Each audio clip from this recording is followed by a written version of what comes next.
I have a great story. Probably absolutely one of the first customers I ever started banking. He came to me. His request was an extremely small business loan. It really wasn't, anything larger than a car loan, but it has grown over the 8 years that I've been here. He has thoroughly succeeded and has become one of the best customers of the bank. He's loyal. He refers business to me every day, every chance that he gets, and that's cool.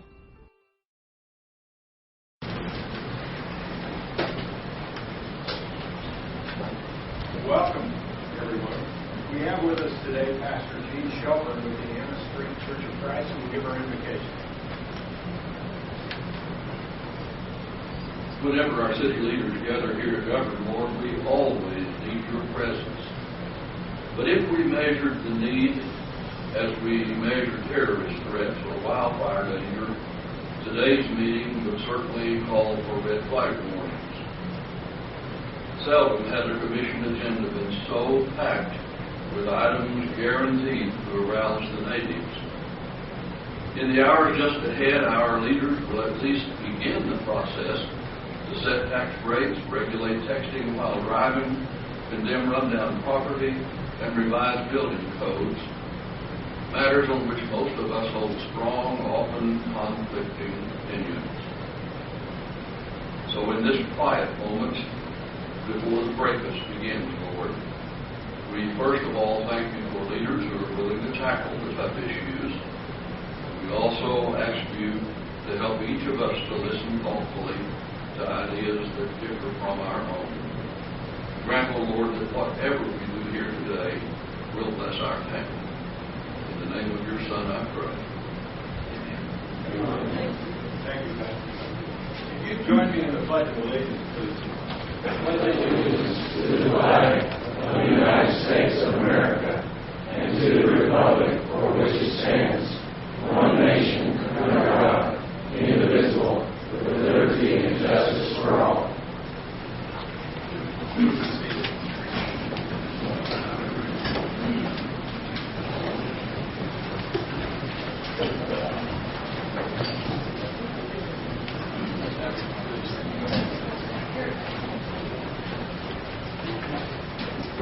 As Pastor Shelburne said, we have a full agenda today, so I'd like to welcome you to the regularly scheduled meeting of the City Commission held this week on the third floor of City Hall at 3 p.m. The first item of business on today's agenda is the minutes of the meeting from last week.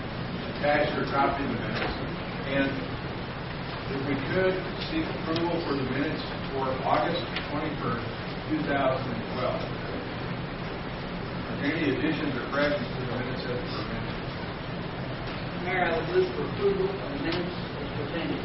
I second that motion. We have a motion and a second to approve the minutes. All those in favor signify by saying aye. Aye. Opposed? That passes with a 5-0 vote. The next item of business is a public hearing. So we will now call a public hearing on a tax increase. The City of Amarillo is considering a tax rate of 0.32009, which is equal to the current rate. This proposed rate will raise more taxes than last year's tax rate. The tax rate will effectively be raised by 0.79%.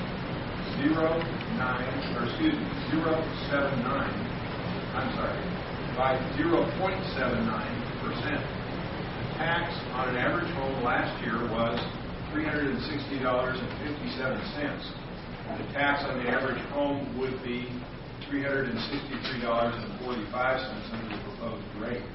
At this time, we'd like to open a public hearing and ask for comments about this item. Is there anyone from the public who would like to comment? Please, sir, come forward. And we would like to ask everybody, may I, before you begin, Mr. Johnson, may I ask the city manager and city attorney to kind of go over the points that we make when we come up for public discussion, how we do that and what we will be doing. Please. Okay, certainly, Mayor. Marcus, if you would, let's walk us through the comment deal, and then, Mayor, if you'd like, we're prepared to do your best review and the discussion of the tax rate as well at your discretion.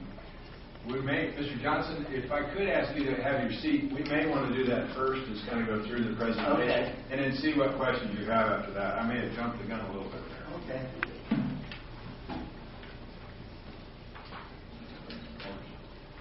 During the public hearing, the mayor had requested that speakers keep their comments to 3 minutes. There will be a timer running. You will receive a tone when there's 30 seconds left, and then you'll receive a multiple tone at the end of your time, and the Assistant City Manager, Ms. Covey, will announce that your time is concluded. All comments should be directed to the City Commission. This is not a time to cross-examine or interrogate fellow citizens in the audience or city staff. It is a time for you to express yourselves to the City Commission with your opinions and questions. Mayor, is there any other point I need to cover? I think we all want to say that it's a very important time for us to gather information, very important for us to listen and hear what people have to say in the public. City Manager, then, would you go through some of the points of the budget to explain exactly how this works? I know it's always confusing to us, and it is to citizens, why it's published the way it is. Could you explain that? Certainly, Mayor, I'll try to explain that. The proposed budget that the Mayor and Commission will be discussing today and ultimately acting upon after 2 of these public hearings is based on maintaining the exact tax rate that was adopted last year, 32.009 cents last year, same proposed rate for this year. In Texas, we go by what's called the effective tax rate calculation. That has always been viewed as the solution to what do you do if you're in an area where appraised values are either going up or going down at very fast rates. So in a nutshell, and from my probably more simplistic mind, the effective rate adjusts our tax rate each and every year so that we don't start back with the same tax rate. We start back with the same revenue. So if last year's tax rate, for sake of argument, raised $30 million, and property values in Amarillo went up by 10%, if we didn't adjust the tax rate, we'd start next year making $33 million. In Texas, you're not allowed to do that. You have to calculate what new tax rate would give you the exact same money that you had last year. That's the effective rate. For Amarillo this year, the effective tax rate is 22/100ths of a penny less than the 32.009 cents that has been proposed. Taking out some of the finer details of new growth versus appraised growth, that's what this is in a nutshell. If we went and adopted the effective tax rate, it would be 31.77, goes out to 5 digits, and that's about as far as I can remember. Staff has instead asked the Commission to consider maintaining the same tax rate, 32.009. The net effect of that is that the City of Amarillo would receive about $214,000 more in tax revenue than we did last year. And Mayor, Commission, I know we've talked about that for weeks and years and months. Did that help any? If it did, I'll get into the budget part, but if not, I'll speak to that. Well, it does. And I heard on radio station KGNC coming into the meeting today that they were basically saying, and I think this is due some explanation so people understand, as I wondered when I first heard it, that this effectively means that each home that is the average price home would have a $2.88 increase for this year total in city taxes, $2.88 for the average home. So they had done the math, and I at first thought, I wonder if they meant per month. I wonder what they meant. And they actually, that is the total increase for a year for the average home, $2.88 total. So, sir? And these factors are impacted by, one, the amount of new property that's added to the tax rolls, impacted by the increase in home value or decrease, however the case may be, and impacted to a degree by the property that goes into the senior tax freeze. So it's not easy to track which one of the three variables, and let's see, is there another variable? No, that's the three. That's the three. That's the three. Correct. And so it's not easy to track how each one of those variables ultimately impact the effective versus the actual tax rate. So it's one of the things that people ask about. And certainly we would take questions on that during the public hearing too if we didn't make that clear.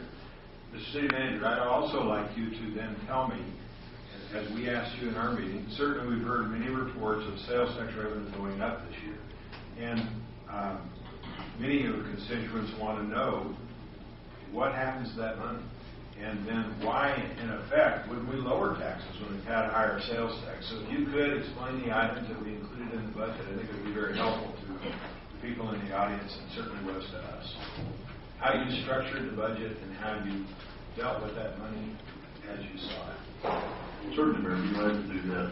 The budget was developed with a few very, very simple goals for the year.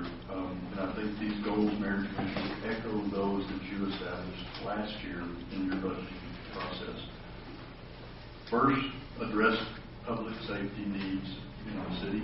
Predominantly, where we are with that, there's more need through the police force than the fire, but nonetheless, both have needs, and this commission in the 11-12 budget made major strides towards that, and we've got to maintain it. Streets has been a major issue of this commission. Last year, 0.75% tax increase was approved specifically for street maintenance, and I'll show you where that is in a moment. I think another important goal of this commission has been your public transit system. The biggest demand that we have for transit that is difficult to meet is what is called spec trans. That is the demand response system that is a door-to-door service for those that qualify. You'll see enhancements in that. And as always, the capital needs of the city. That's infrastructure, that's growth, and that is some catch-up that we definitely need to do with our city fleet. So, trying to address those goals, we first look at the revenue that we start with. The current fiscal year we're in today, that ends next month, is expected to be the best sales tax year in Amarillo's history. That follows the 10-11 year, which was, oddly enough, the best year in sales tax history for Amarillo. Right now, we believe that we are on track to finish this current year that we're in about 4% over the amount that we had budgeted when the budget was prepared. That's about $1.8 million. Don't ever want to look a gift horse in the mouth nor a gift sales tax, but at some point we get a little nervous. No matter how good it is, it just keeps getting better. We want to take advantage of that and use it prudently, but I don't want to overextend. So for the 2012-13 budget, Mayor, we are taking what we predict to be the actual for this year and coming up only by 2% rather than the 2.5% that we used the year before. In dollars, that's $955,000 increase over what we think we'll finish this year with. Ad valorem taxes, we've discussed that. The estimated values in Amarillo, appraised values, relatively flat. And again, our proposed tax rate being the same tax rates, about 0.22 of a penny over that effective, generating roughly $215,000. We have a few revenue changes in the budget. We'll be sure that both the Mayor and the Commission and the public are aware of what these will be. Landfill charges, we currently, it's called a tipping fee. It's the price per ton, mainly for commercial disposal. It's currently $27.50. We asked to adjust that to $29. I will tell you that $1.50 per ton will exclusively be consumed by the additional $46,000 increase we have in our groundwater monitoring costs, which are third-party regulations under which we have to operate. Of course, revenue changes in the upcoming budget. The drainage utility fee that the Commission approved in February, goes into effect in October. Doing so, the average, the middle residential customer is $2.51 per month. Commercial is based on the same $2.51 per month per 2,800 square feet of impervious cover. Water and wastewater, this is the final increase that is needed to your water and wastewater rates to cover the final portion of your ARA project or your combined pump station project at Osage. your most recent water rights purchases through the Canadian River Municipal Water Authority, and the subsequent purchase that the city of Amarillo made from Canadian River. There's a $10 proposed increase on the mechanical, electrical, and plumbing permits.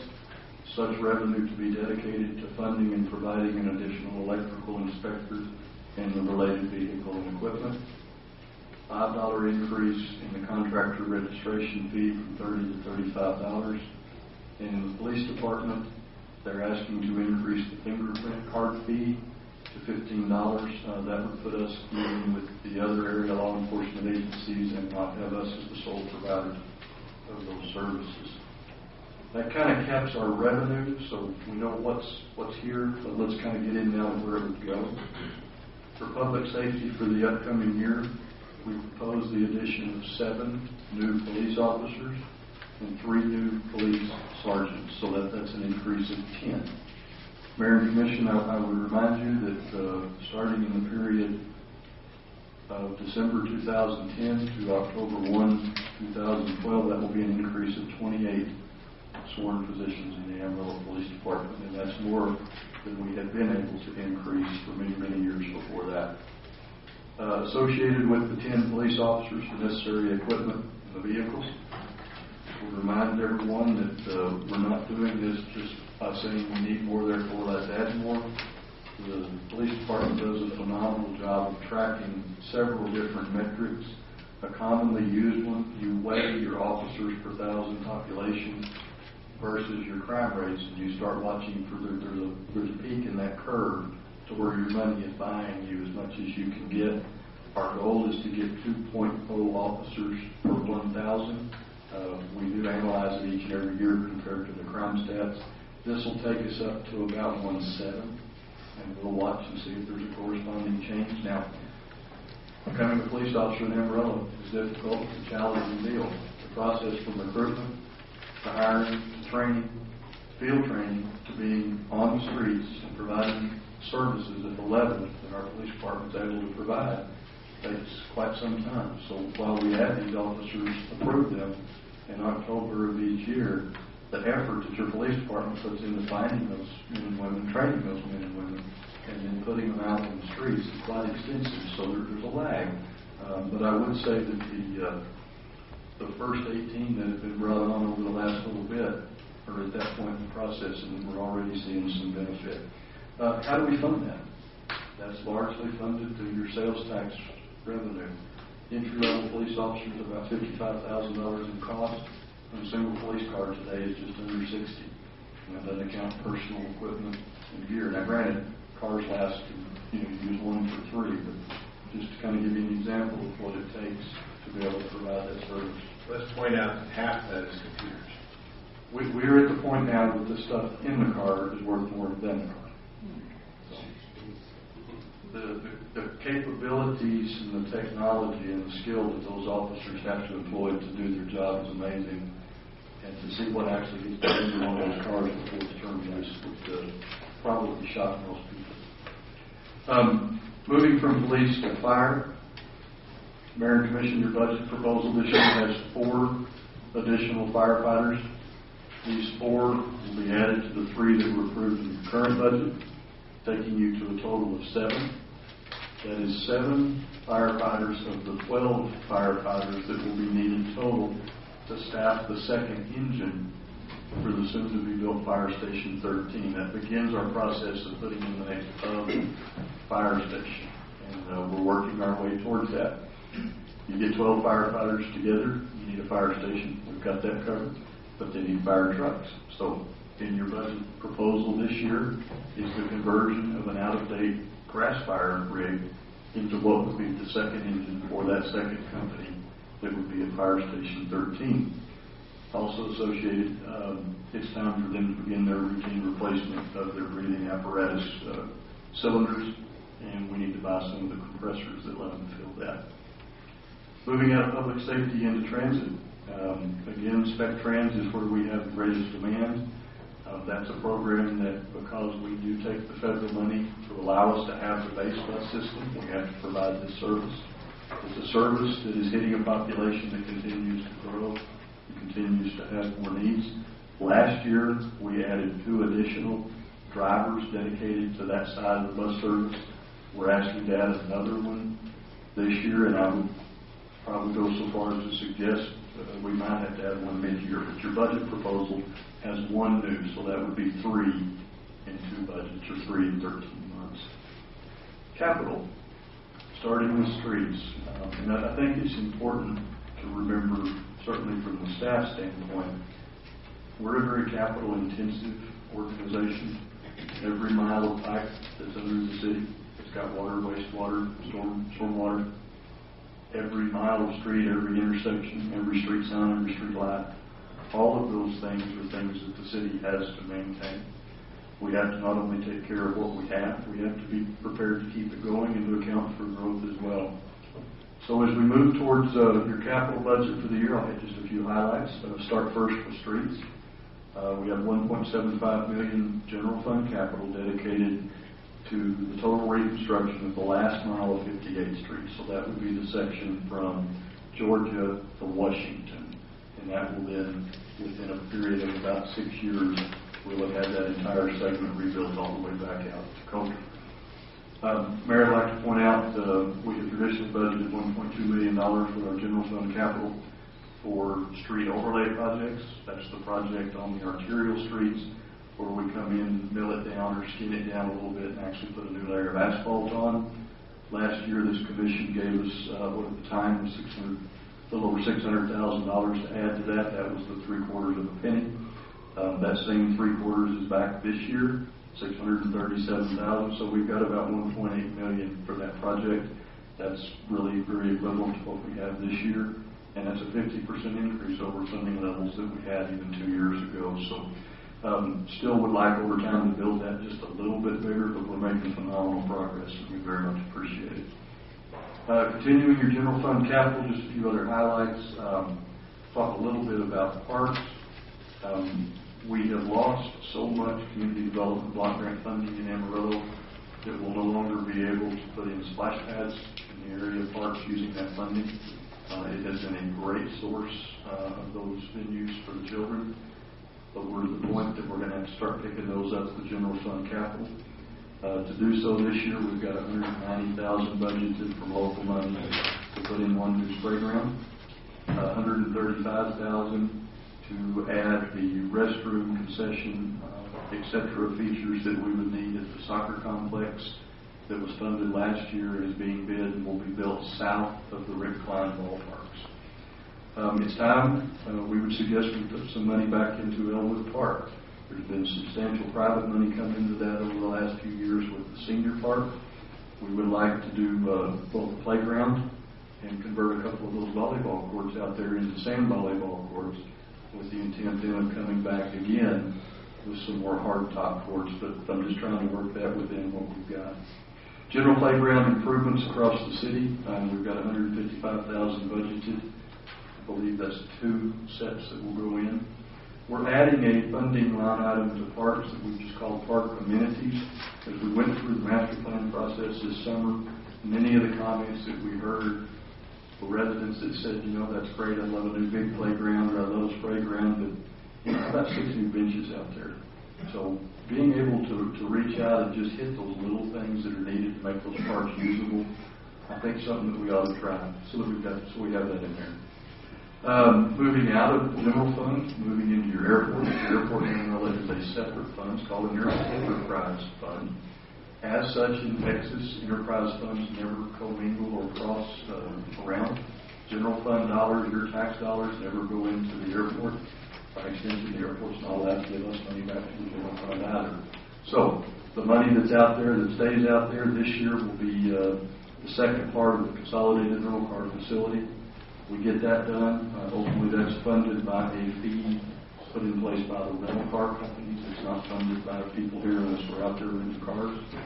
And that'll put that terminal complex back in the best shape it's been since it was built. Another enterprise fund that we have now will be the new drainage utility fund. This year, of course, would be the first year. We'll be moving people into that, creating that enterprise or that business unit. We'll be moving some people out of the street department. We'll be adding a few more people. We need equipment, so we'll be buying equipment for them. And the first big project will be out on Farmers Avenue, immediately east of Western. That project is twofold. Part of it is funded by the drainage utility, is primarily to start capturing the drainage that moves from Western Street back to the west, a little to the north, actually on both sides of I-27. That kind of bowl out there all drains down there, and today we don't have a way to get it moved off of Western and into those lakes that are back behind those business parks. This project will do that. It would be a major project. Fortunately, we're able to capitalize on some funding from the Texas Department of Transportation. That once we're done putting in the big storm sewer boxes, they'll help us fund the first part of upgrading farmers throughout Amarillo and helping move traffic around there. Next enterprise fund is your water and sewer fund. Again, it is standalone. Probably has the biggest cost of what it owns out of the ground, what it's ultimately responsible to maintain. This year, the water and sewer fund was able to generate a little over $13 million in capital. They're able to do that with local money. That's not borrowed money. That's money that system is generating and then reinvesting back into itself. That covers everything from pumps, pipes, collars, motors, coming in, continuing our replacement program that we have actually not too far west of here, where we're replacing all the old 2-inch water lines in Amarillo. I think sometimes I know I lose sight or I forget.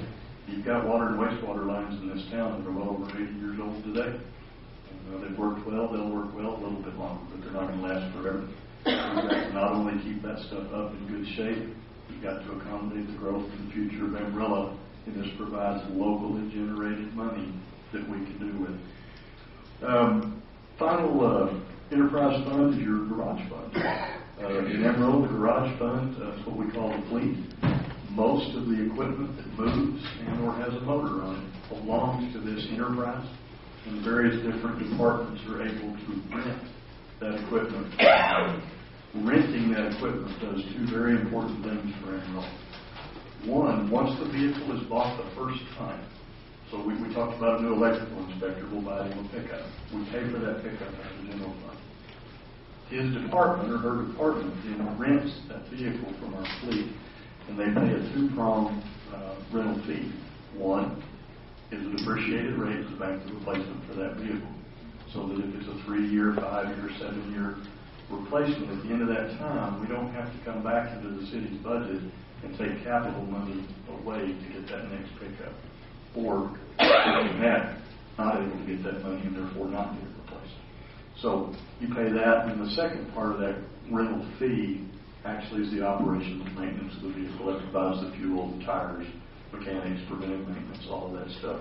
The garage fund rates were reduced back in 2008, and we began to get the decline in the sales tax. The sales tax is just phenomenal when it's on the way up. It's really tough when it's on the way down.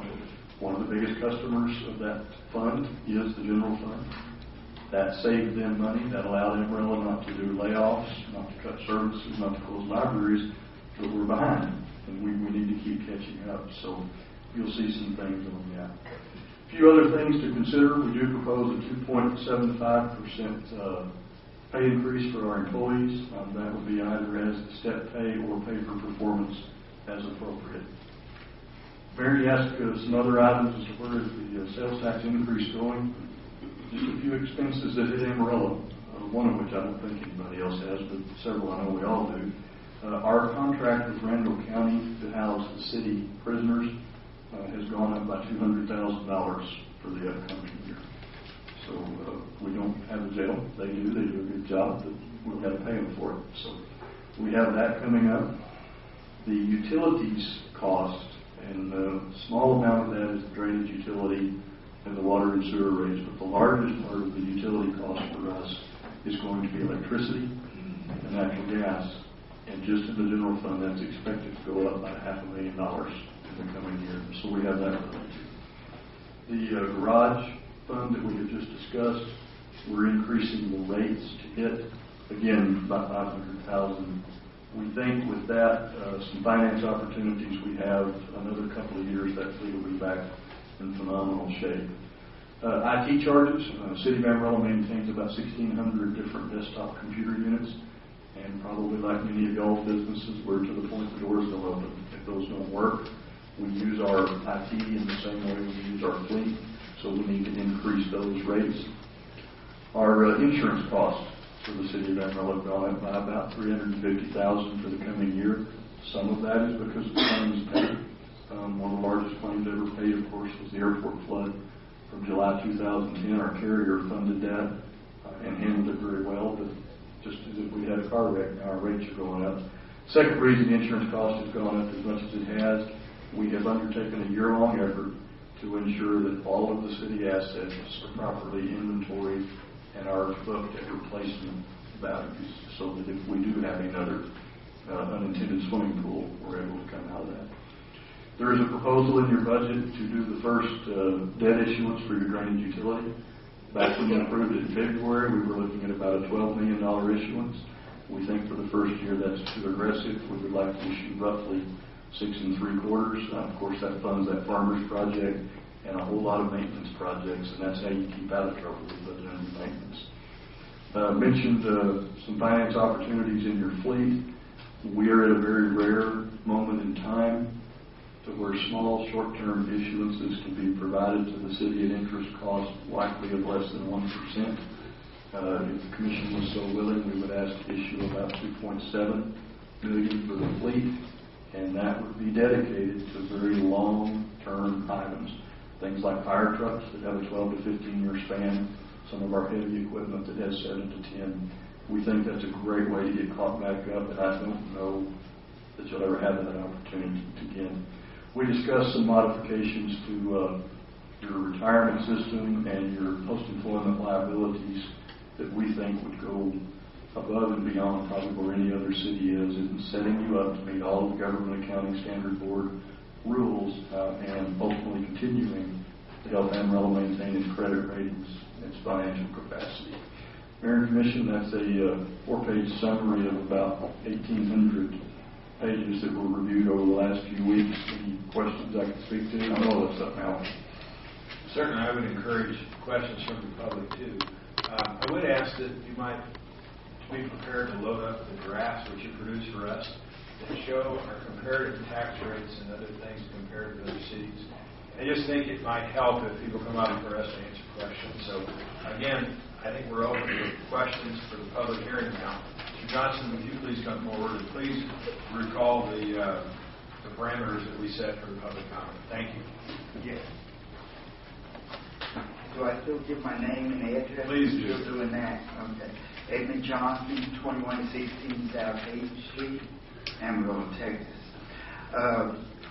If I understand the explanation right, I'm going to give a little scenario here, see if I'm right. If my tax rate for my house, the appraisal value of it, remained the same, so the city tax will remain the same, correct? That's correct. That's all I need to know. Thank you. Thank you. That's a great way to explain it simply. Thank you, Mr. Johnson. If you're hired, I'll see you next year. Yeah, we could have avoided the last 20 minutes, right? No, I don't think we could have. Any other comments, please, in regards to the tax hearing? Yes, my name is Tim Ravel, and I live at 4827 Tulip. In regards to this tax, the city tax rate has been frozen for the people over 65. And so with this new drainage fee, their actual tax or money that they pay the city is going to go up by the percentage or by the fee that is going for the drainage fee. So that will affect everybody. And, I think that it is one of the things that has been poor planning by the commission in the past, because the original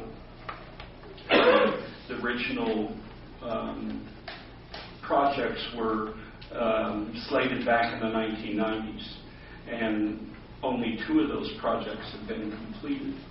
And so I don't know any other way to do that, but it seems that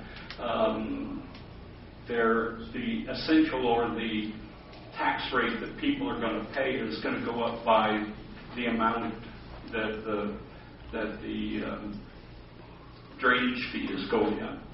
And so, for example, the amount will go up by $2, for the low end, $2 and I don't think it's $1.79, $2.51, and $3.50 something. Yeah, and so we got a notice that it was $3.70 for ours, and so I don't think we have a large house, but it's probably bigger than a tract home. But those fees are going to go up, and irregardless of the tax freeze on those over 65. The tax freeze pertains to ad valorem tax. Yes, I understand that, and this is a fee and not a tax. So just as a piece of information, do you have the chart that shows the comparative rate for different cities? Comparative property tax rate? No, the comparative rate for the drainage utility. I don't know that that's... Well, for instance, ours is $2.51 for the middle size, and Lubbock's is $12.51. So I think we've been very frugal with that too. But I understand your point. Thank you, sir. Any other comments about the tax?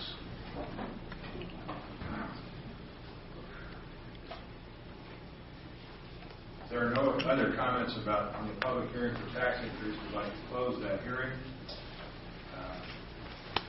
Mr. City Attorney, that's really what we need to do at this point, correct? Close that hearing. We're going to go to the next public hearing. A proposed restriction on handheld cell phones and texting while driving. This item conducts a public hearing to solicit input regarding recommendations to ban texting and handheld cell phone use while texting while driving. I want to indicate before we begin this, or at the beginning of this, that there are actually 5 members of the Traffic Commission we asked to study this. I believe that commission is 8 members or 9? I think it's 9. It's 9. What is it for? At any rate, a majority of them are here. They put in unbelievable hours. We certainly looked at it before. They looked at it a little, gave it to us. We looked at it at length. We gave it back to them to discern, and they've given back us a recommendation. And the people that are here today are, in no particular order, Mark Nair, Craig Gaultier, Ken Graham, DJ Steuben, who's the chairman for that committee, and Dean Downey. And I know that they had a lot of concern, a lot of debate in the process, and I would like to recognize them. If you would please stand, all of them.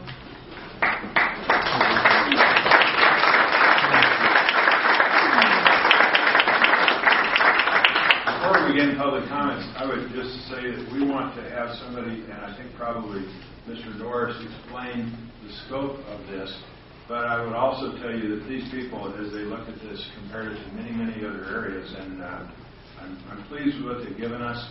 We are having this public hearing, although many of us, including myself, have indicated what our thoughts are. We are open to public comment. It is very important to us. It's how we've come about our opinion at this point. I expose my opinion so it can be challenged, and certainly we get more input. But I think it's very important that we look at all the angles. So we encourage any comment, but I'd first like to ask our city attorney to please go through what this entails in a little more legalese. Thank you, Mayor. In 2011, the City Commission adopted, pursuant to state law, an ordinance that prohibits the use of cell phones in a school zone unless it's being done through a hands-free device or the vehicle is stopped.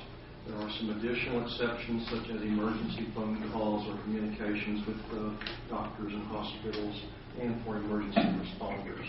But the current ordinance prohibits the use of cell phones, any use, texting, talking, etc., in a school zone while it's active, unless you're using a hands-free device or the vehicle is lawfully stopped.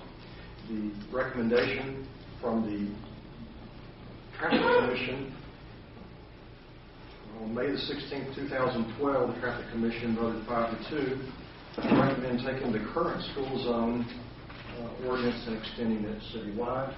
Their second recommendation was to implement an educational campaign about the hazards of handheld cell phone use while driving.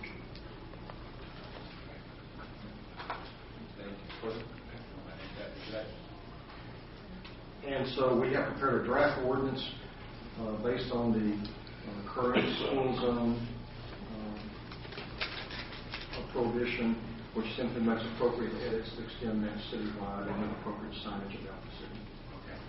Now, to conduct this hearing, we really would prefer to listen to you. And so what we intend to do is hear your comments and move through those comments, and at the end, we would give the commission a chance to comment back. So we are listening. We're making scrupulous notes while you do this. Each of us are prepared to do that.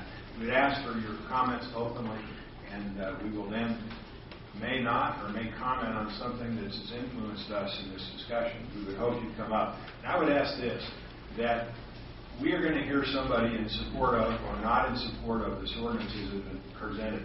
And when we hear one of those, I would ask someone with an opposing viewpoint to come next. We will alternate back and forth as we go through this, thereby, I think, allowing the citizens to have sort of a discussion and a debate to a degree. Well, we can listen to what it is. Certainly at one point we will run out with somebody, but we'd like to give everybody a chance. You will have 3 minutes, as we said, and I'd ask you, if you heard somebody make the exact same comment, please not take someone else's time with that comment. I don't mind if you come up for a second and say, I support that, but please address your comments to the commission. It is not here for you to address the audience, but to address us so that we can learn. Thank you very much, and we'll begin the comments. Point of order, Mr. Mayor. Do you want the audience to applaud or not applaud?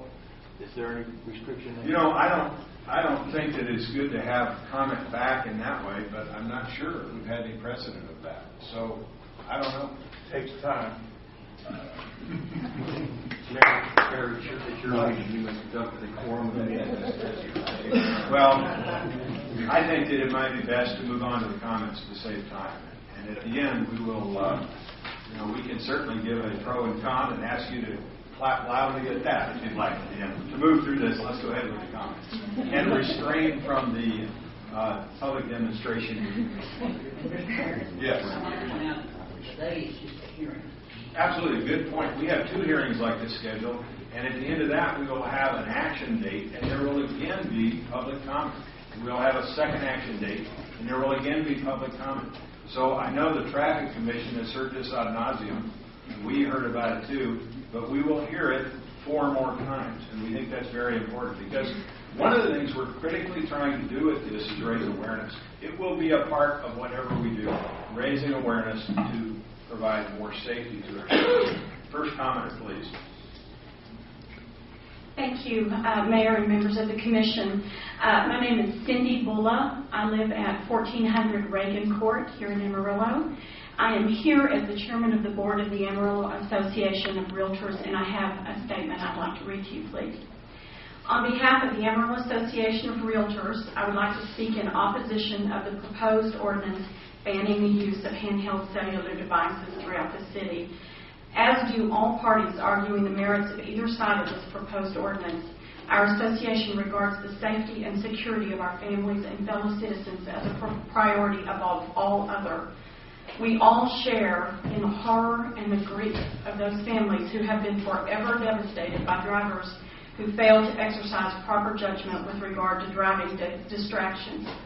Even so, the Amarillo Association of Realtors strongly urges the Commission to resist the temptation to add what we believe to be duplicative legislation addressing irresponsible operation of a motor vehicle in our city. In fact, there are laws already in place to deal with such irresponsible operation of a motor vehicle.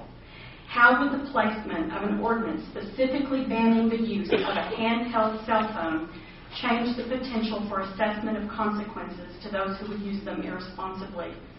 The fact is, a driver can and often is distracted by any number of things, including but certainly not limited to other passengers, the radio, fast food, smoking, texting, and talking on the phone.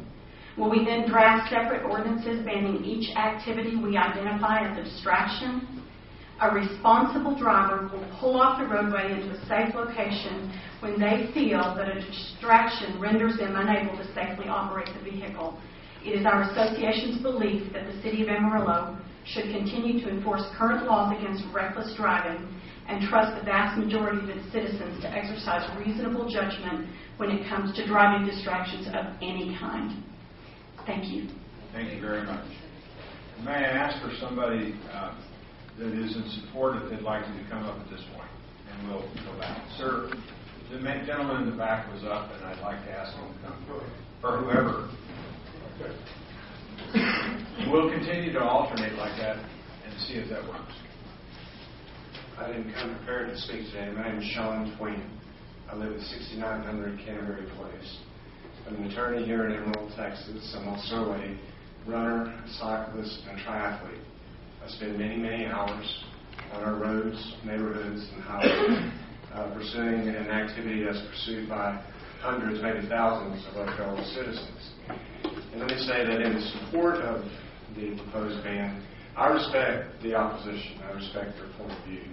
But there are a few points I would ask the Commission to consider. First of all, the distractions that are usually given as a laundry list, fast food, screaming children, and so forth, the number of cars with those distractions on any given day or any given hour as compared to the distraction of a cell phone is minuscule. Every single day I can give you anecdotal examples, one yesterday, one the day before. I saw a car yesterday go straight through a stop sign while I was running. If I hadn't been watching, he would have hit me. Fortunately, we watch out for ourselves. I looked right at him. He had a split phone, straight up like this. If you leave Amarillo downtown, as I do every day around 5 o'clock, 1 out of 10 cars, roughly, you'll see someone with their cell phone up on their wheel doing this. The reason that we're asking for the ban, or at least my reason, there are others that have them, is to create a culture, create an environment that makes the roadways safer, and not just for cyclists and runners. I care about every single person on the roadway or near the roadway. Our technology has simply outpaced our laws. That is not uncommon. We are asking the City and the Commission, or I'm asking you all, to take a leadership role. These sort of bans will become the norm in the United States. The question is, when will that occur? And what we would like to do is just create a mindset within our community that type of electronic use while in your car is not acceptable because of the safety risk. But as a balance, you can use a wireless Bluetooth device. I bought one. I use it. If you absolutely positively have to talk on your phone when you're stuck in traffic, there is an alternative. And I believe by allowing a wireless device as a balance to the ban that's being pursued, that I think it takes care of both sides and gives both sides a fair opportunity to use their cars in a responsible way. Thank you. Thank you, sir. Next thing, please. City Commissioners, Mayor Harpole, my name is Will Montgomery. I live at 408 Pratt, actually in Claude, Texas. I was born and raised here in Amarillo, went to school here. In fact, I did not leave Amarillo until I joined the military. I'm here today because being a combat veteran of over 8 years, freedoms in this nation concern me greatly. With great power comes great responsibility. Personally, I drive a vehicle that weighs over 6,000 pounds empty. It is capable of towing an additional 25,000 pounds. It is my responsibility to operate that vehicle in a responsible and safe manner. I was a combat medic in the military, and I'm a man of analogies. In saving a life, I have to look at what takes a life. I don't care if you got blown up, shot, if you suffer from some disease. There's only one thing that kills all of us, and that is shock. So my job is to attack the one thing that takes life. I treat it with shock. I assure you, none of the research you will ever read is going to show any evidence whatsoever that the distraction of a cell phone has ever so much as caused an accident, let alone taken a life. It is the negligence for the lack of responsibility and attention on the part of the driver. I actually was kind of a proponent for passing the cell phone law restriction in these school zones, because that is just a much added risk factor, having all our youngins out there running in and out of between school buses, vehicles, so on and so forth. But it serves as a prime example. I thought that to be a very responsible ordinance. Look at what it's led to. What's next? I forgot my list of notes. I'm already out of memory. What is freedom? I've always defined freedom as being the right to do anything you could ever possibly want to do until it affects someone else. Personally, my goodness, I drive a lot. I probably drive in excess of 35 to 40,000 miles a year. I talk on the cell phone all the time. Personally, I use hand-free. It's more convenient and it doesn't put all the strain on my arm, my ear, and everything else. But when I do use my handheld cellular phone, my number one priority is on the road. There has been more than one occasion when I find myself entering into a dangerous environment or something has come up on the roadway, I will toss the phone in the floorboard. Being that I need to wrap up, that's basically my point. It is a driver's responsibility. So I'm going to leave you with a few quotes. I don't believe my convenience should trump other safety. Mayor Paul Harbaugh. They who can give up essential liberty to obtain a little temporary safety deserve neither liberty nor safety. Benjamin Franklin. Thank you. Thank you. Mayor Hartle, Commissioners Ben Pollard, 1117 Broadmoor. I think a lot of people are looking at this wrong. We're not trying to ban cell phone use while in your car. We're just trying to restrict it where you need a hands-free device. That's going to keep both hands on the road. You're not looking at the phone. I am in total favor of this ban on cell phone use. One thing I'd like to present to you, though, is I urge you to have an exemption for amateur radio operators operating amateur radio equipment. And I don't know if it's in the current bill or not. It is. As required by federal law, we have to do that. Okay, because it is in House Bill 55 that it is exempt. And that's all I want to share. Give you a little more information. I do have the policy paper from the ARRL. I'm just mailing that out to you. May I ask you to take that to the gentleman on the side? I'll take it. Okay. Thank you. Thank you very much.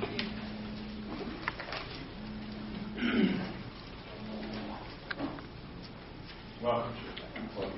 Mayor, Commissioners, my name is Jeff Stocker. I reside at 20,001 FM 168 out of Umbarger. Do a considerable amount of business in the city of Amarillo, own property in the city of Amarillo, and work for your emergency services for over 29 years. During that time, I made numerous car accidents. They were from all sorts of things. Primarily, if I had to pick one that was probably more common than any, it was probably fiddling with radio. You know, whenever people are, I'm talking about distracted things. They went to, dropping drinks, spilling coffee on themselves. Another favorite is fighting with the kids in the back seat. All of these sorts of things that have caused car accidents, far more in my career than cell phone usage. I understand there is a problem with cell phone usage and texting, and I'm not, ignorant in saying that, you should just always be doing that and not paying any attention to what's going on around you.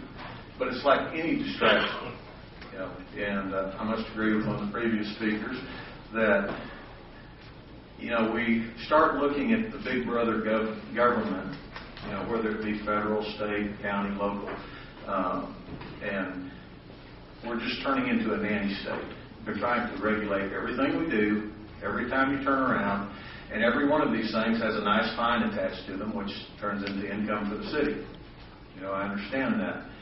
But I would challenge you that if you want to pass this ordinance, that you also include drinking beverages of any type, putting on makeup, saying that in an accident.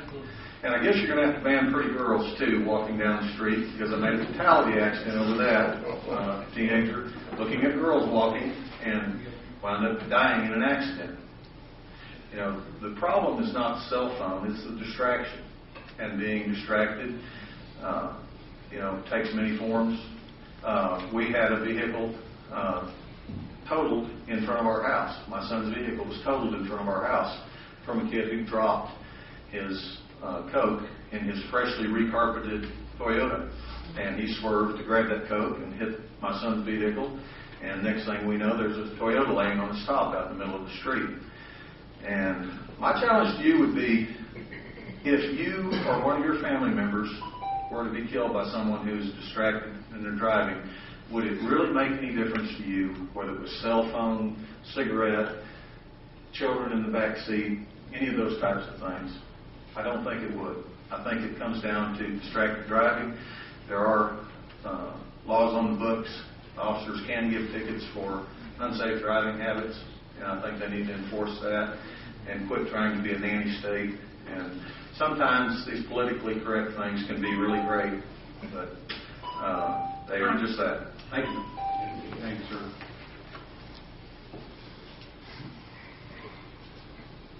Well, my name is Chris Seawright. I live at 2924 South Carter Street. I've been on the fence about this mainly, but if I had to lean one direction or another, I would say that I'm in opposition to the ban on cell phones. The gentleman in the pinstripe suit earlier made a comment that when he's jogging, he sees people on their cell phones driving, holding their flip phones up. When you make this law, when you pass this ordinance, you're going to take this down to this, and everyone's going to hide it below the window, below their door. Their eyes are not going to be on the road any more than they were before. Our children, our teenagers, our young adults are not going to go out and buy a handheld device or a hands-free device because we passed a law. They're going to hide their phones below the window, and they're not going to be paying attention.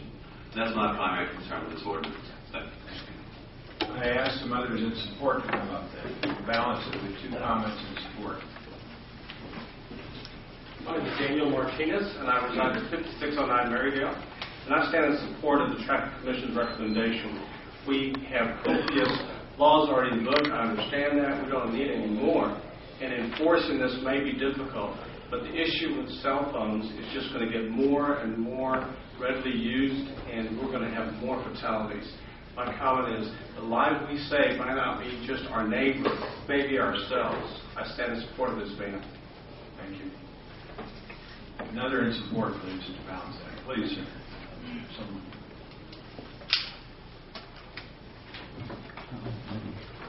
Edwin Johnson, 2116 South Hayden Street. I support the ban. I can tell you from some experiences, yes, there are people who can text and talk on the phone. That's fine. Others cannot do it. But how do you differentiate between the two? So when I was an office manager way back in college, we had people I was supervising that could not work and talk on the telephone. I had others that could do it. So I had to set a policy to make it so it wasn't discriminatory across the board. No being on the telephone, period, unless you're on your break. And even though there are people that can do it, you need it across the board, and basically that's it for me. Thank you, Mr. Johnson. So someone that is against, again, we're back on that track, someone that is against the ban, please. Mr. Mayor, before I begin, may I take a point of personal privilege? Commissioners, my name is... your name, I'm sorry, excuse me, your name and address. Yep, right. My name is Robert Tolliver, spelled Taliaferro. Looks like Taliaferro. My residence is 4400 Southwest 3rd Avenue, Amarillo, 79106. The point of privilege that I wish to make before time begins is that while each of you received a hopefully sincere email from me yesterday, I would personally like to reiterate and ask for your forgiveness for some of the unkind and uncharitable statements that have been made by me. So I just ask for your forgiveness on that. And now I would like to address the issue. Begin your time, and we accept that. Thank you very much. Thank you. The AAA Association has done studies and ranks passengers as the third most reported cause of distracted-related accidents at 11% compared to 1.5% for cellular phones. Driving while using a cell phone reduces the amount of brain activity associated with driving by 37%, according to Carnegie Mellon research. Other research indicates an increase in mental awareness of the driving environment, especially by older, experienced drivers, as driving risk environment increases.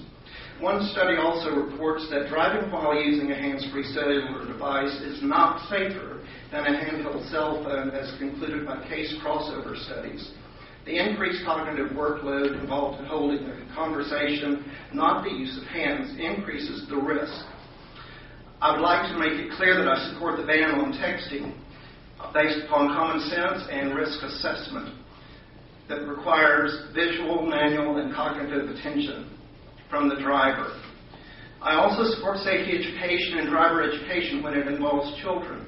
I do not advise nor think that extending a blanket ban upon all Amarillo citizens as set forth in the proposed ban is feasible, as there are other options and considerations to take place, but I don't have time to present those due to the time constraints. The most dangerous issue is texting. Research confirms this. The various reports have one thing in common, and they scream it. There is a greater risk of collision and injury from cell phone use by teenagers and adults 20 years of age and under due to driving inexperience, distraction, and the lack of awareness of the driving environment and constantly changing risks. Massachusetts is a state that has enacted a cell phone ban, and as such, the cell phone use is okay as long as it is not a driving distraction. But you are also required to have one hand on the wheel at all times.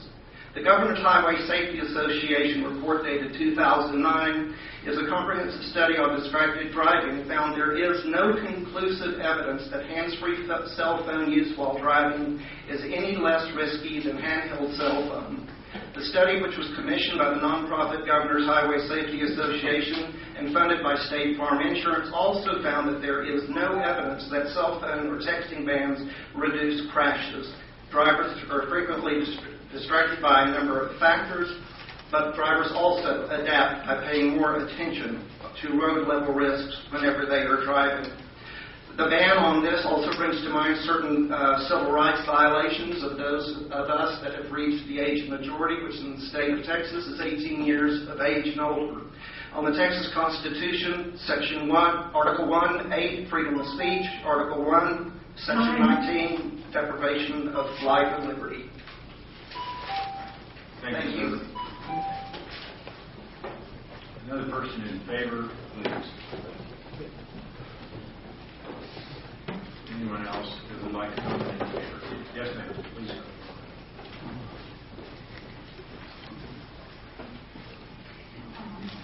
I'm Jennifer Waters. I live at 2402 Hayden Street.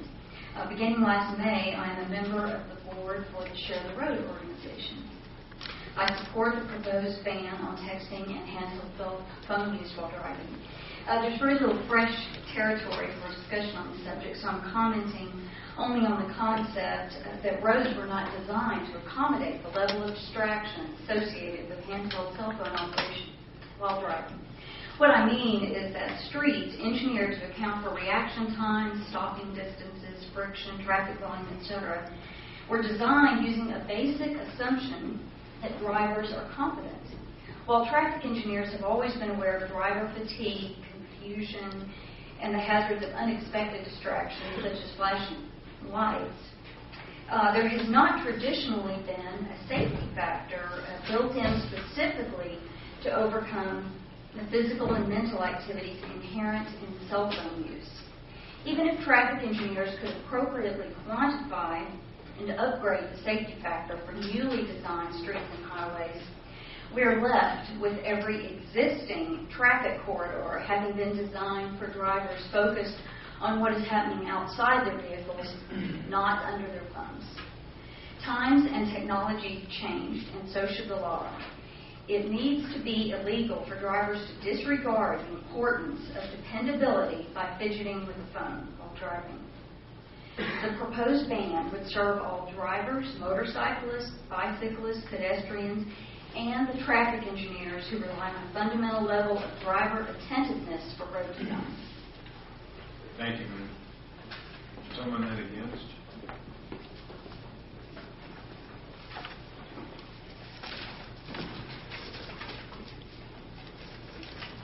Mayor and City Commission, my name is Daniel Rader. I live at 4004 Gatewood in Amarillo, Texas.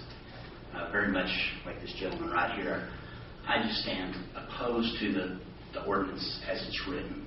I have a small business here. We provide these types of Bluetooth devices for employees. But it comes back down to the idea of freedom. A few years ago, there was a lot of discussion about the smoking ban. And a lot of discussion about it on both sides. And it came down to, let's face it, smoking kills more people than just about anything else. And yet we still allowed the citizens to vote on that.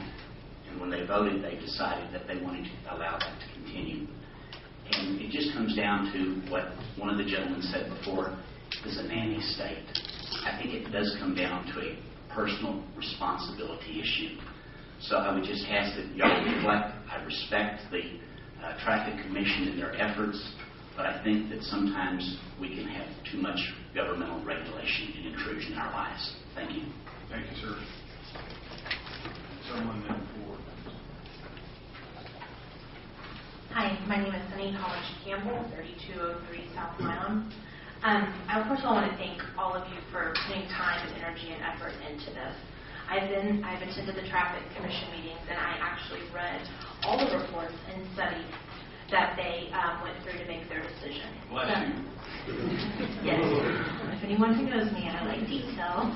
So what I wanted to say is I started a petition, and in a matter of a few short weeks, and not really promoting the petition, just by word of mouth, I had over 600 signatures of people in support of this ban. And a majority of them are from Amarillo or do business and work here in Amarillo. I know that that was included in the Traffic Commission report.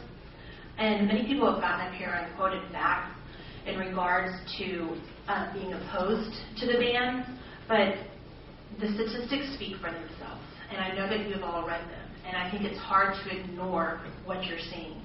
One thing that I found really interesting was 2 years after the California ban went into effect, overall crash death decreased 22%, and handheld phone deaths declined 47%. Those numbers are huge. And I'm going to close because I want to make sure that you guys are aware that it was me who did the petition. Just last week, I live on a relatively quiet street, and I walked outside. My child was about to follow me, and someone drove up on my sidewalk, and when I looked up, they were texting in a residential neighborhood. Something to think about. I want to protect my child and everyone else. So thank you for taking this into consideration. Thank you. And then someone against this. If there's anyone else.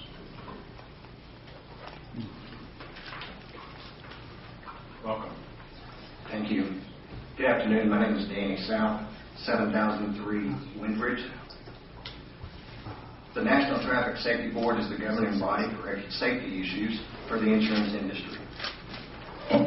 Even the NTSB does not have sufficient peer-reviewed data to substantiate a cell phone ban.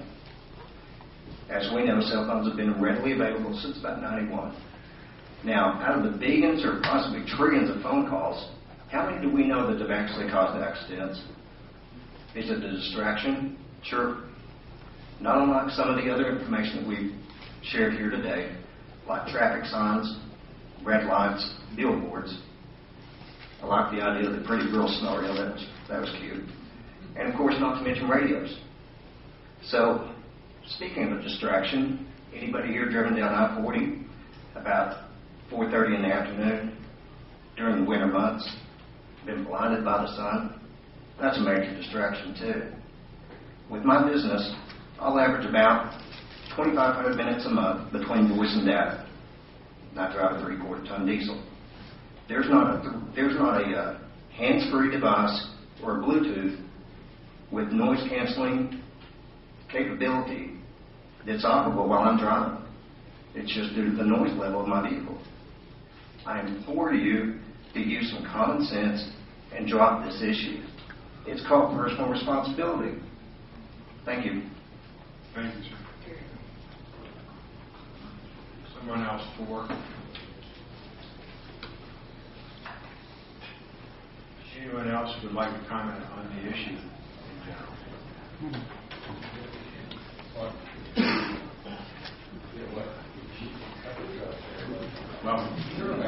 I'm Sherry Sanders, 2819 Crockett, and I oppose the cell phone texting ban. And mainly it's based off of a bulletin that was published by the Insurance Institute of Highway Safety. The Insurance Institute of Highway Safety is an independent, nonprofit, scientific, and educational organization dedicated to reducing the losses, deaths, and injuries and property damage from crashes on the nation's roads. And to summarize, they studied 4 states with texting ban laws and handheld cell phone laws that were banned. And the conclusion that they wrote was, and the most importantly for the policymakers, and I'm quoting, laws banning these practices are not reducing crash risk in the United States. No one here will dispute the facts that there are dangers when using your cell phone while driving. But education awareness works. It worked on the mayor, who by watching a 90-second awareness video that AT&T put out changed his mind about texting and driving. DJ Stubbins, chairman of the Traffic Commission, bought a Bluetooth for her car. As I've studied this issue, I'm more careful on how I use my cell phone while I'm driving. Education works without imposing a law. So the bottom line is this. Do you want to put your name by a law that does not reduce the crash risk? Or would you rather set up an innovative, forward-thinking educational program with the city and the private sector that will educate our citizens on the dangers of texting and driving and using your handheld cell phone and driving? Thank you. Thank you very much. Anyone else that would like to comment for? Give that chance again, please.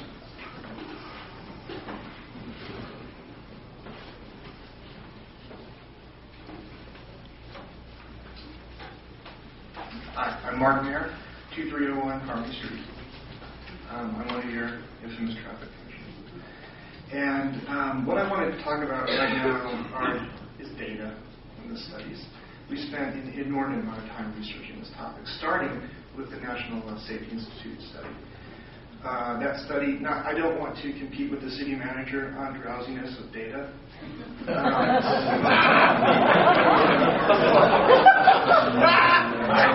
I don't think you'll compete.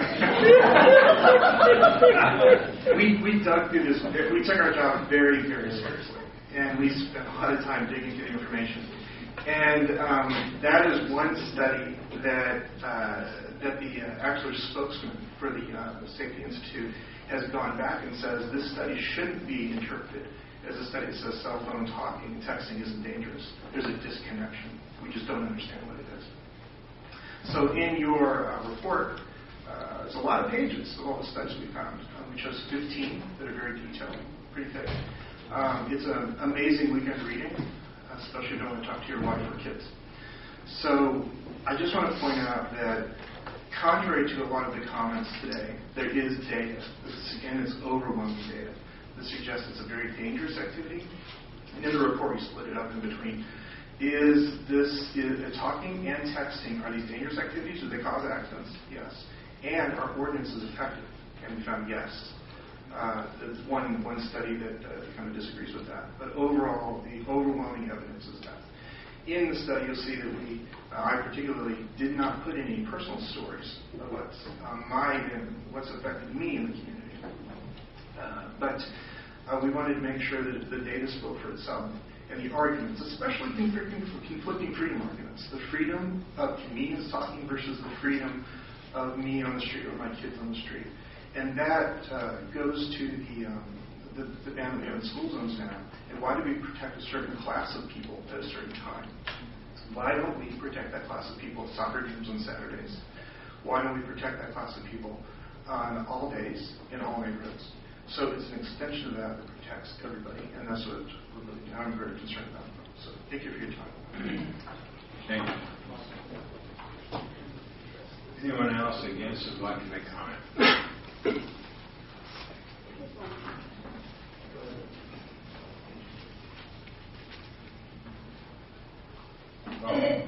Carolyn Horton, 1947 South Mars. I'm not here for or against it. I just wanted to ask a question. How will our police officers enforce this restriction? So many people using cell phones. I believe the attitude would be, if it went through as proposed, that it would be similar to seatbelts. You'd see somebody with a phone in your hand, and it's a violation. So if you want to put the phone in your hand, you pull over out of a traffic lane, or you activate the phone and then with Bluetooth get back in the traffic lane and drive. Okay.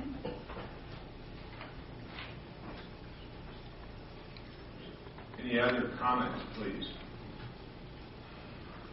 Of any nature? On this issue, yes. Any nature on this issue, excuse me. Trina Fournier, 4427 South Hayden. And may I ask you to speak up, please? Trina Fournier, 4427 Thank you South very Hayden. much. Better. I'm sorry. I apologize. I didn't really come prepared today. Pregnant brain. I forgot where to put my papers. But I did have a sheet that showed that while cell phone use has indisputably risen over the last 10, 15 years or whatever, accidents actually have gone down. There has been over a 40% decrease in the last 10 years in accidents here in Amarillo. The same deal in San Antonio before they enacted their ban, which was just in 2011, I believe, or right at the end of 2010. So the idea that we've been told over and over again is that cell phones cause more accidents cannot be true, because if more and more people are using them, you would expect at least a flat line of accidents. But that's not the case. There has been a decrease of over 40% in the last 10 years just here in Amarillo. That's the case in other cities as well, because I called. A few of them never got back to me about that I did get from some other cities. And that is the case in other cities as well, that they have had a decrease in the number of accidents while cell phone use has gone up. So I don't care what any data says on any study, and I read all those studies too. The facts, the actual numbers of what's going on in our city do not support that idea that cell phone use is contributing to more accidents. I also found it interesting that I was reading another book, and it's on a completely, totally unrelated subject. But in this book, she talks about how the drug war gained traction. In 1980, there was a survey done about what issues people thought were the most important in our country, facing our nation. In 1980, only 2% of people thought that drugs were a serious issue. There were other issues that they thought were more important. But in 1986, 6 years later, after a very aggressive public service announcements campaign, 64% of people thought the drugs were one of the biggest problems facing our country. It was those public service announcements and not real facts that were driving public opinion. And that, I think, is what is happening with the cell phone ban. All of these things, all these people telling us over and over and over again how dangerous it is, have skewed our perspective. So take a step back, get some real perspective, and look at what's really happening with the accident and fatality rate. You'll find that cell phone use has not increased those things. Thank you. Thank you. Anyone else for the issue? Support of the issue?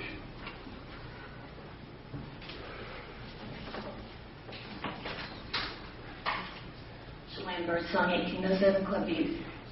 I wasn't even going to get up for saying anything, but after that, just how many of you and everyone else in this room, think about it. In one way or another, how has a cell phone of someone using it while driving, has it affected you? And I know that I've been hit by a car, sitting at a red light, and still backed into because they're on their cell phone. How many of the people in this room have been affected by a choice that somebody's made to use their cell phone while in a vehicle, and a close call at that? Just think about it. Thank you, ma'am. Are there any other comments? Are we ready to close this hearing? We will have another one next week, whatever happens at this point.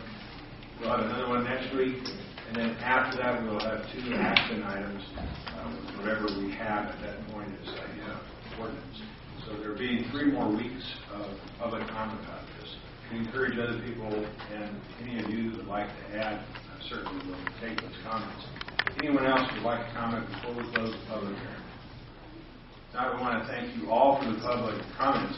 I would ask if the commission would like to make any comment at this time in response to the things that you heard or querying something that you heard. I'm going to ask that we limit it to that 3 minutes and move on. But we'll give you some input so you can see if you need to gather more data or come back next week at that point. Well, call me crazy, but days like today are why I'm really glad that I have the opportunity to be a city commissioner, because this is what community is all about. When people can come and get their voice heard, and as neighbors come together and agree to disagree, and be able to speak your mind at a podium. And so I appreciate the time. I know it's not easy to come at 3 o'clock on a Tuesday afternoon, and I know your time is valuable. And we've got 3 more public hearings. And I want you to know you've been heard today. I've been taking copious notes. And please encourage other people to come certainly next week when we have another public hearing during our evening session, and also then the following weeks when we may or may not do something about this. Okay? Yeah, I just have a question for Ms. Bullock with the Amarillo Board of Realtors, if you don't mind. I'm just curious as to why it is that the realtors in Amarillo are against using hands-free devices like Bluetooth. In fact, we're not against it, and I would say that probably most of our realtors do employ the hands-free device. I certainly do. What we are against, and strongly against, is the imposition of duplicative laws to overlay other laws that are already in place. And we do believe strongly that distractions take many forms, not just cell phones. I would say that, in fact, if this ordinance is passed, it may unfairly affect younger people, older people who are not familiar with the use of Bluetooth devices, people who can't afford those Bluetooth devices, those of us who use our phones daily and use them often both in and out of the car have learned, I believe most of us, and I think that would bear out if we had statistics to look at, most of us in the real estate business have done enough of that we understand when it's time to pull over. If it's a brief, quick phone call, we typically will take that, and we typically will do so on a hands-free device. I'm sure some of us also use our handheld devices as well. But most importantly are distractions of all kinds, and we certainly are not saying that it isn't dangerous to do that, and as a group we are very aware of our responsibility to the other citizens of Amarillo to conduct our business in a safe manner. But in fact, we just feel like that distractions take all forms beyond that of just a cell phone, and we must rely on our citizens to be good citizens and good stewards of the roads. Thank you. I got my answer. Appreciate it. Any comments on this end? Just a brief one. Of course, and I'm a simple guy, and I appreciate all the input that we got today. And I didn't fix than I thought it would be. However, when I say I'm a simple guy, I will never, ever think that I will be convinced that texting and driving is safe. I just can't see that. Now, here again, I observe as I drive around. My cell phone stays in my car. I think John Mark put this out. I don't use that cell phone except if it rings, that takes a number or a caller ID or they'll leave a message. But when I get someplace and get stopped, then I'll return that call if they left a message. I'm a simple guy. I'm an old guy. I don't have any idea how the Bluetooths work. I understand that they're very handy and people use them and it makes it a little bit safer. I'm totally opposed to texting and driving. That part I feel in my heart and in my mind just simply we can't allow if we have a shot at that. The other issue on cell phones, as I drive around, I believe that it's part of a person's hand. And I made the example last week, I think it was. I pulled up to a stoplight, and of course there was 2 cars on each side of me, in essence, that I could visualize, and one behind me. All 5 people were talking on the cell phone.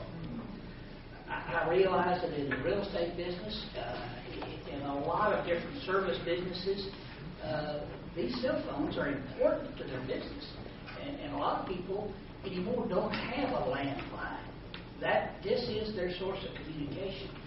That's why I'm extremely sensitive about banning all cell phones. The school zone thing, sure, leave that intact. But I think that this commission owes a huge responsibility of education, however this decision is made, on how dangerous these devices are, or how dangerous distracted driving is. And I think with some help from the private sector and this commission, that we have a responsibility to educate our people. Anyway, there. Commissioner. First of all, I'd like to thank everyone for participating because, like Ellen, I think that everyone has to have ownership of what happens, and your voices are important to us. And to the Traffic Commission for all the seamless hours they spent on working on this issue, which is an important issue to address. Thank you all for your service. And I think, like Jim, I'm an old person too, and I'm not really all high tech, although I do have a phone. But I am more observant now when I drive down the streets on what other people are doing. And when someone is driving on the freeway at 40 miles an hour because they're texting and they're causing a possibility of someone having an accident, then I start thinking, maybe this is good. So, I mean, I'm being more observant, and I really appreciate everyone's comments, pro or con, because it makes this commission's job a little bit maybe more difficult to make a decision, but we take everything seriously, and we're not discounting the decisions that are being made today. Thank you. Thank you, Commissioner. Well, again, I'd like to thank everybody for their comments. It is instructive of us. There were several points that we may not have thought of individually as a group. I have made notes, and I may call you individually and ask you further questions about this. But I think it is important to point out 2 things. First of all, Commissioner Sims, I do feel that the way this was constructed, we have not banned the use of cell phones in cars. I think it's very important that we say we have not banned the use of cell phones in cars. We have banned hands-on cell phones. I can tell you an example of riding a bike. It was in a different city, and the person's peripheral vision was completely blocked, had other people not honked at her. She not hesitated for a second. I was stopped on my bike. She made a turn with absolutely no regard because there was no traffic coming. So she didn't see me in the crosswalk in my bike at all, didn't consider it, and I stopped. And certainly I think peripheral vision is one of the issues that I have contention about, and the ability to react quickly to things that we know. Anybody that's had an accident didn't expect it. Definition of an accident. Anybody that had something thrown out in front of them and didn't react. So when we add to that, that certainly is a concern. And I make these comments to solicit response. We will have 3 more. All of us make comments to solicit response because we are learning. I appreciate the groups that have come here on both sides. I appreciate the individual comments, and it is very, very important to us. We've wrestled with this for a long time. We will continue to wrestle with it. While we've made a statement about what our view is now, we have not taken a vote. And so we will have the ability to digest this, discern, and hopefully make a ruling that's best for our community. Because I think that's everybody's objective up here. Thank you very much. And at this point, I think it's proper to close this hearing. Is that correct? Okay. We will close this hearing. We'll re-adjourn this hearing next week. We have many other things to visit about, so if you'd like to remain, if not, we'll be in just a second. Thank you again for being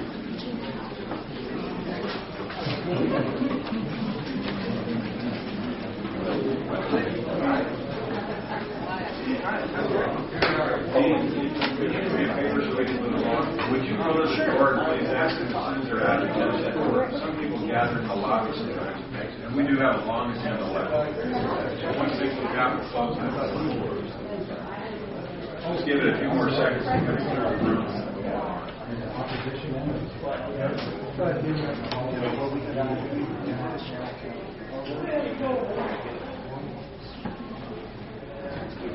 Yes. Could I ask you all to depart the room to discuss, please? Thank you very much. We appreciate your input. We will have many other opportunities.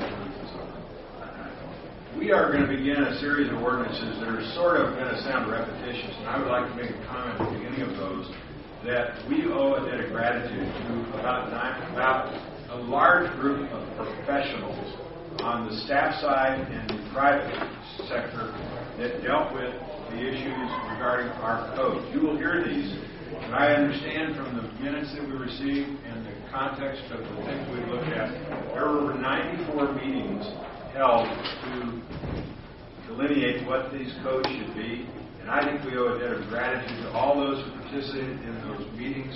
We would have, as a commission, almost zero ability to deal with this effectively without the proper professional help to do this. So I would like those that participated in one or all meetings to please stand.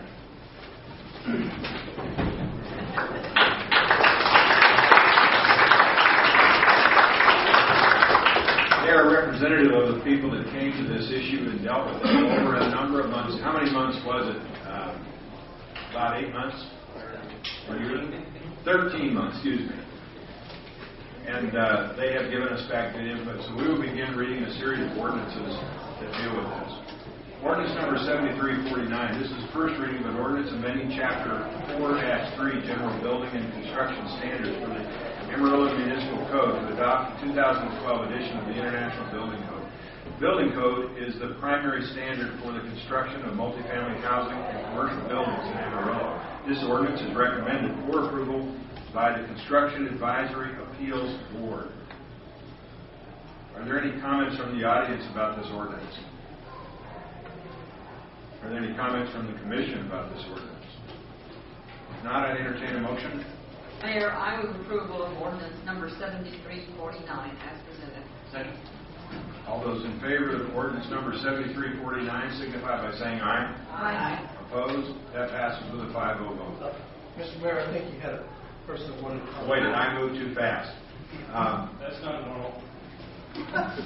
Could it pertain to the next ordinance? It can pertain to all ordinances. Okay, well, let's break for a second as a matter of presentation. Let you comment, sir. My name is Lou Bradshaw. I'm Executive Officer of the Texas Panhandle Builders Association, 5601 Enterprise Circle. I apologize to come up and speak, but I've got to get our auditor to the airport. And all of these amendments that you're going to go over, I want to compliment the board that spent hundreds of hours on that. Also, I want to thank Scott McDonald that met with the builders multiple times to get all these issues ironed out. We appreciate that very much. We didn't always agree, but we came to the conclusion that it is the best interest. The Builder Association support this with the caveat that things that come up, we can revisit each and every one of these. Sure. But the Builder Association supports this. We appreciate Scott and his help, and in the future, because there's a lot of issues that are very complicated, and we don't know what all the things will be like. So thanks for your time. I appreciate it. I've got to get him to the airport. Mr. Bradshaw, thanks for all your work in the community. I know we saw the efforts of the building community when they came about resurrecting the home where the kitchen was in Mama Ruby's, and it was an amazing feat to have happen in 11 days. It was due to the voluntary effort. Some staff helped, but I think they wouldn't try and take credit. It was staff somewhat, but it was private people giving hundreds of hours in a short period of time. You all are very involved, and your voice is heard. I would tell you that the comment was made when we heard about this, that there will be continued issues that Scott and others on this group will continue to work on to deal with aspects of this. So it's not etched in concrete. Is that okay to say, Bill? It's a growing document. Okay. We appreciate you very much. Thank you. Thank you. Drive safe. Don't use your cell phone. What? I said, yeah. What? I didn't see you. What? Okay, so I think we had finished with that ordinance, so let's move on to ordinance number 7350. This is first reading of an ordinance amending Chapter 4-3, General Building and Construction Standards of the City Municipal Code by adopting the 2012 edition of the International Residential Code. This code, which is utilized in the construction of one or two family dwellings and townhouses not more than 3 stories, also includes code standards for structural, plumbing, and mechanical installation. This ordinance is recommended for approval by the Construction Advisory and Appeals Board. Are there any comments on this ordinance by the audience? Any by the Commission? Not, I entertain a motion. Mayor, I move we approve ordinance number 7350. I second. All those in favor of ordinance number 7350 signify by saying aye. Aye. Opposed? That passes with a 5-0 vote. Ordinance number 7351, this is the first reading of an ordinance amending Chapter 4-3 General Building and Construction Standards of the City Municipal Code to adopt the 2012 edition of the International Energy Conservation Code. This code regulates and governs energy efficiency building envelopes, including the installation of energy-efficient mechanical, lighting, and power systems. This ordinance is recommended for approval by the Construction Advisory and Appeal Board. Are there any comments from the audience about this ordinance? Sir, please.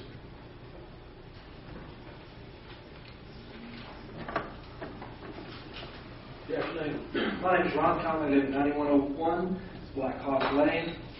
I am here, contrary to what many of you might think. I'm here in support of not only this amendment or this ordinance, but the previous ordinance and those to follow. I, too, represent the Texas Panhandle Builders Association as a member. And in 26 years in the construction business, this is the first time in many code adoptions that I have witnessed that the door has been opened.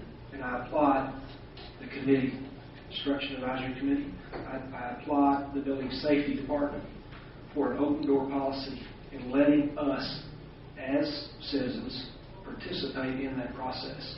I was invited multiple times to participate with comments on this board. The spirit of cooperation that I think that we're seeing in that department, I would like to see throughout City Hall, because I think it's very vital that we form that union, that we see that unison, so that we can act jointly for the safety of our city. I appreciate the time and I support these ordinances. Thank you. Thank you for your comments, sir. Okay. Are there any other comments from the audience? Any comments from the Commission? If not, I'd entertain a motion. Mr. Mayor, I move that we approve ordinance number 7351. Second. All those in favor of ordinance number 7351 signify by saying aye. Aye. Opposed? That passes with a 5-0 vote. Ordinance number 7352. This is the first reading of an ordinance amending Chapter 4-3 General Building and Construction Standards of the Amarillo Municipal Code by adopting the 2012 edition of the International Fuel Gas Code. This code regulates and governs fuel gas systems and gas-fired appliances. This ordinance is recommended for approval by the Construction Advisory and Appeals Board. Are there any comments from the audience about this ordinance? Sir, if you'd come forward, please. It's just a question. Sir, you need to come forward and address the audience, please. Thank you. If you give your name and address, it's for the record, and we appreciate it. Tim Ravel, and my address is 4827 Tulip. My question is, does this ordinance apply to gas grills and things like that? I might have to defer to Scott to answer that. It would deal to any... Scott, would you come forward, please, so we'll have it recorded. Thank you. Scott McDowell, building official for the City of Amarillo. This code regulates any fuel-fired appliances, which would include a gas grill if it is hard-piped or piped in such a way that it's going to permanent. it's a permanent fix rather than an LP or a portable type fuel-fired appliance. So it does not apply to a portable. The traditional grill. gas grill that a person would pick up at a home improvement store, it would not apply to. If someone were to permanently install a gas grill and pipe that into the house or the business into that permanent piping system, it would apply. Thank you. Does that answer your question, sir? Thank you very much. Thank you. Any other comments from the audience? From the commission? Not entertain a motion. Mayor, I move for approval of ordinance number 7352. I second. All those in favor of ordinance number 7352 signify by saying aye. Aye. Opposed? That passes with a 5-0 vote. Ordinance number 7353, this is the first reading of an ordinance amending Chapter 4-3 General Building and Construction Standards of the Amarillo Municipal Code by adopting the 2012 edition of the International Mechanical Code. The code regulates and governs the design, construction, and quality of materials, erection, installation, alteration, repairs, replacement, use, and maintenance of mechanical systems. This ordinance is recommended for approval by the Construction Advisory and Appeals Board. Are there any comments from the audience about this ordinance? Any from the commission? Not entertain a motion? Mayor, I move approval of ordinance number 7353. Second. We have a motion and a second. All those in favor of ordinance number 7353 signify by saying aye. Aye. Opposed? That passes with a 5-0 vote. Ordinance number 7354, this is the first reading of an ordinance amending Chapter 4-3 General Building and Construction Standards of the Amarillo Municipal Code by adopting the 2012 edition of the International Existing Building Code. The existing building code provides flexibility to permit the use of alternative approaches, and to achieve code compliance for existing buildings. This ordinance is recommended for approval by the Construction Advisory and Appeals Board. Are there any comments from the audience about this ordinance? From the commission? Not entertain a motion. Mayor, I move we approve ordinance number 7354. A second. A motion and a second. All those in favor of ordinance number 7354 signify by saying aye. Aye. Opposed? That passes with a 5-0 vote. Ordinance number 7355, this is the first reading of an ordinance amending Chapter 4-4, Electricity of the Amarillo Municipal Code by adopting the 2011 National Electrical Code. This code is the most current national standard for all electrical installations. This ordinance is recommended for approval by the Construction Advisory and Appeals Board. Do we have any comments on this ordinance by the audience? Or by the commission? If not, I'd entertain a motion. I move that we approve ordinance number 7355. Second. We have a motion and a second. All those in favor of ordinance number 7355 signify by saying aye. Aye. Opposed? That passes with a 5-0 vote. Ordinance number 7356, this is the first reading of an ordinance amending Chapter 4-5 Plumbing of the Amarillo Municipal Code by adopting a 2012 edition of the International Plumbing Code. The code regulates and governs the design, construction, quality of materials, erection, installation, alteration, repair, replacement, use of maintenance, and plumbing systems. This ordinance is recommended for approval by the Construction Advisory and Appeals Board. Are there any comments from the audience about this ordinance? Any by the commission? If not, I'd entertain a motion. Mayor, I would move for approval of ordinance number 7356. I second the motion. We have a motion and a second. All those in favor of ordinance number 7356 signify by saying aye. Aye. Opposed? That passes with a 5-0 vote. Ordinance number 7357. This is the first reading of an ordinance amending Chapter 4-5 of the Amarillo Municipal Code by adopting the 2012 edition of the International Swimming Pool and Spa Code. The code regulates and governs the design, construction, quality of material, erection, installation, alteration, repair, replacement, use of maintenance of swimming pools, spas, hot tubs, and aquatic facilities and equipment. This ordinance is recommended for approval by the Construction Advisory and Appeals Board. Are there any comments on this ordinance by the audience? Any comments from the commission? Not entertain a motion. Mayor, I move approval of ordinance number 7357. Second. We have a motion and a second. All those in favor of ordinance number 7357 signify by saying aye. Aye. Opposed? That passes with a 5-0 vote. Ordinance number 7358.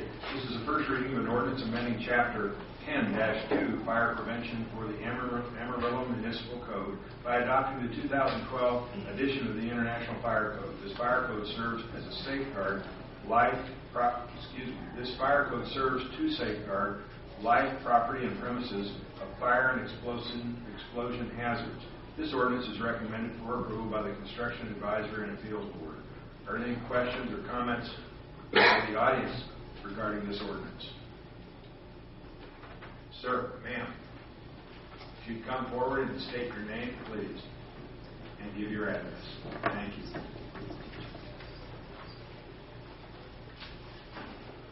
My name is Beatrice Johnson.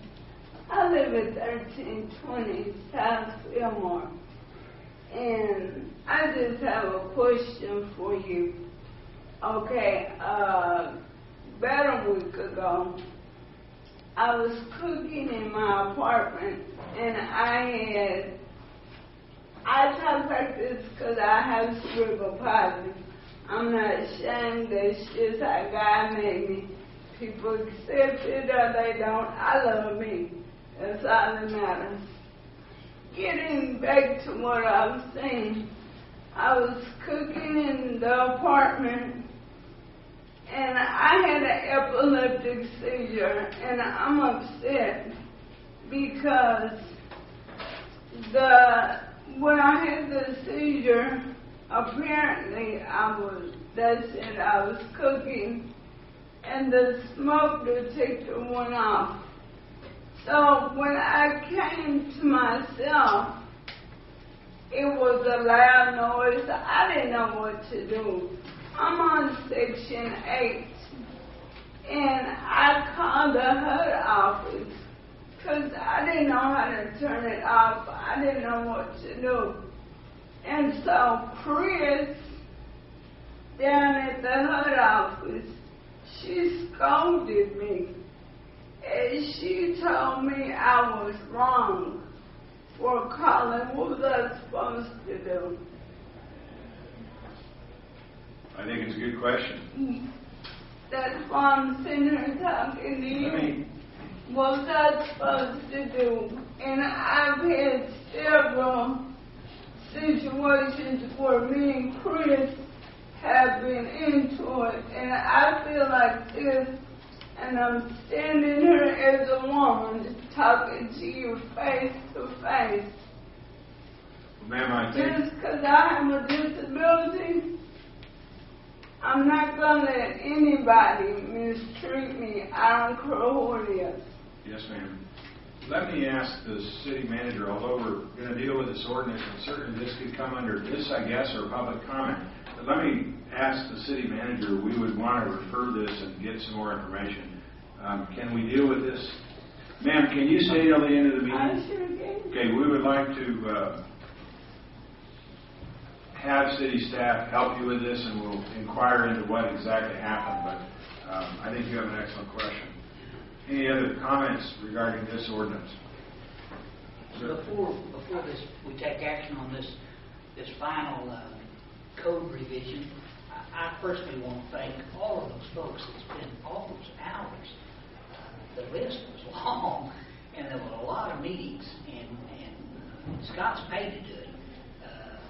He does a good job, and I know that he has an open door on all this stuff, but the fact that this many professional people spent this much time to come up into agreement on these codes speaks worlds for our community. So those of you that are here, please pass it on to those that are not. Much appreciated. Thank you. Uh-oh. Joe Norman wasn't here last week. Yes, I thought maybe he'd be quiet. I'm Joe Norman. I reside at 4616 Cape Verde. And I've got to be over at Faith City Mission in just a few minutes and give those guys their birthday presents for this month, so I better get on with it. On behalf of our committee, and I am the chairman of the committee, Construction Advisory Appeals Board, we want to thank you for the privilege and the opportunity to serve on this committee.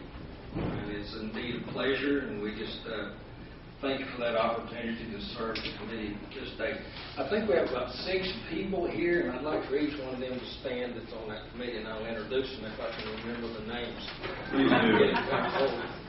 This is Gary Ward back in the back. He's our heating and air conditioning mechanical advisor. Frank Wilbur right here. He's our plumbing advisor. Barry Osborne knows everything there is about electricity, let me tell you. This is Gary Strickland with Strickland Construction, and he represents the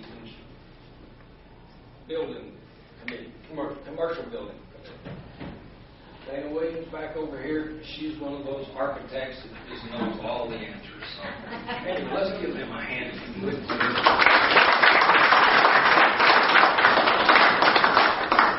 That's all the pay you get for those 96 meetings. But anyway, it did take us about 1.5 years to do this, and I'm telling you, you couldn't have put all those things in a radio flyer buggy. It just wouldn't fit. It's just heavier than all get out, and everything was the size of a Sears and Roebuck catalog. But anyway, the process of evaluating this new code really was made much easier by Scott and Randy Schuster, Kevin Robinson, Terry McKinney, and Secretary Teresa Hooks, because they went through this thing and they isolated the things that were changing, and that we only had to look at those things as opposed to go through everything page by page. Anyway, that helped us. If it hadn't been for that, we would still be working on it for another year. Our work, has already been said, has been approved by all facets of our industry, and we thank them, and we're very pleased that we have that kind of unified support at this point. And we know that if this doesn't work out, and it's highly possible that it won't work out because everything's not the way you plan it, then we have the comfort of knowing that we can go to our committee and request for an amendment, or anybody else can for that matter, and request for an amendment or adjustment on that thing, and we may or may not honor that, but at least they have the privilege to present it to us. They're not locked in for life. Most of the changes that we made or amendments will improve the integrity of the construction that we have, improve the energy efficiency, and at the same time make our homes safer to live in. I think the citizens of Amarillo can rest assured that most of our homes and buildings have never had a problem of failure except due to maintenance or other disasters like that. And we will continue on into the future to be a safe, continue on into the future to be safe to live in. And we do have some additional things that have already been addressed by somebody on your commission there that we're looking at. It's kind of an ad hoc committee that we have working on some foundations, specs and things for a new manual. But anyway, thank you very much, and we encourage you to support this, and it looks like you're going right so far. Thank you. Thank you, Joe. Joe, thanks for all your work and your leadership on this group. I think the staff has worked very well, and we as commissioners, and I think I've heard more questions about this from Commissioner Eads than anyone. Do we have good commissions? Do we have good boards? Do we have good people working on these? And do we give them the latitude to give input? And I think from what we heard in reports that they were given that, and we would encourage that on all the boards and commissions to represent the citizens in our city and work very well with professionals and the staff. So we commend you on all your work and want to encourage you with other boards. I know it's a very important factor for many commissioners. Brian Eads, Commissioner Eads, mentioned it often. Do we give them enough support? Do we give them a defined workload? And I think we've shown with this, we have the ability to do that as a staff, as a city.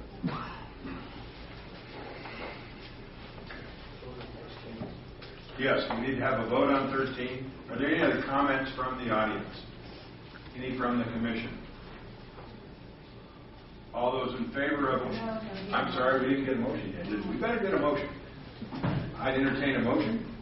Mayor, as a staunch opponent of fire and explosion, I would move that we accept ordinance number 1758. I'll second it. Well, we normally move right to a vote, but with the fire chief in the back, we probably should have him comment on Commissioner Eads' little quip there. All those in favor of ordinance number 7358 signify by saying aye. Aye. Opposed? That passes with a 5-0 vote.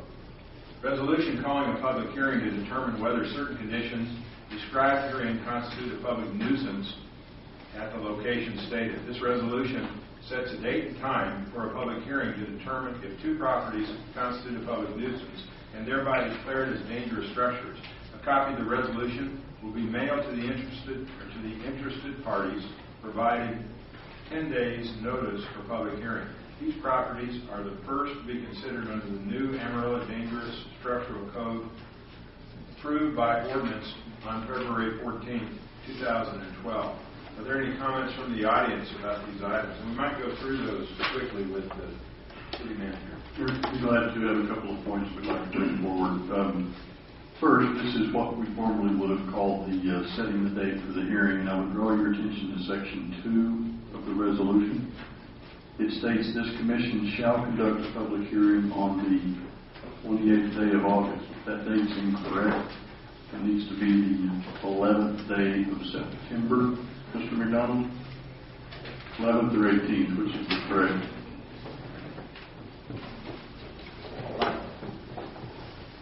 I'll need to double check that. We've got the current date in there. It needs to be a forward date. These are two properties actually brought to you by a citizen that provided comments some time back over in the San Jacinto area. Today you're setting that date. We will come back on the anointed time. That's when you will convene under the new ordinance, the new process, and decide that these structures should or should not be condemned. Scott, you got the... I believe it is the 11th. Okay. Mayor, with that, I would offer that in that Section 2, if you could, with your motion, let's note that that would be, shall conduct the hearing on the 11th day of September. Sir? Same time, same place. Okay. Any other comments from the audience about those properties? From the commission? Mayor, I would move for approval of this resolution calling for a public hearing on these two properties. The public hearing to be held on the 11th of September. I second the motion.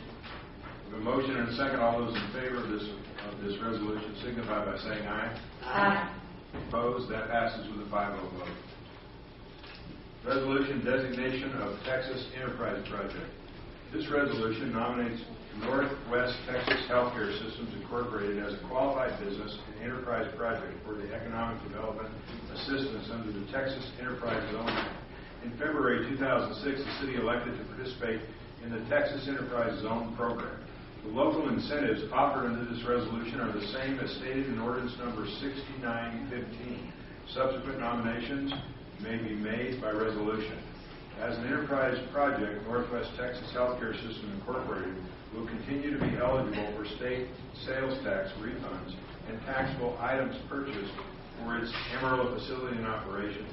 The resolution does not obligate the city of Amarillo to provide any financial commitments or incentives to Northwest Texas Healthcare System, Inc., but provides city support for Northwest Texas Healthcare System, Inc. in its application for possible state of Texas economic development assistance. Are there any comments from the audience in regards to that? There are people here, I think, from Northwest. We'd love to have you come up and comment if you'd like. If not, we'll move on.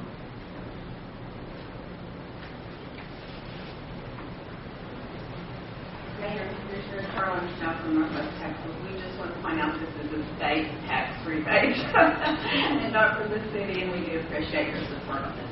Thank you very much. Thank you for attending the rest of the commission meeting to get that point out. Is there any other comments from the audience? Any from the commission? I'll entertain a motion. Mayor, I would move for approval of this resolution of this designation of Texas Enterprise Project. I second the motion. We have a motion and a second. All those in favor of the resolution number 15 on the agenda signify by saying aye. Aye. Opposed? That passes with a 5-0 vote. Ordinance number 7348. This is the second final reading of an ordinance adopting the 2012-2013 budget and 5-year service plan, along with establishing and levying an annual property assessment for the Vineyard Public Improvement District PID. Vineyard PID is located in northwest Amarillo, south of Loop south of the loop and Broadway Drive. This ordinance is recommended for approval by unanimous vote of the Vineyard Public Improvement District Advisory Board. Are there any comments regarding this ordinance from the audience?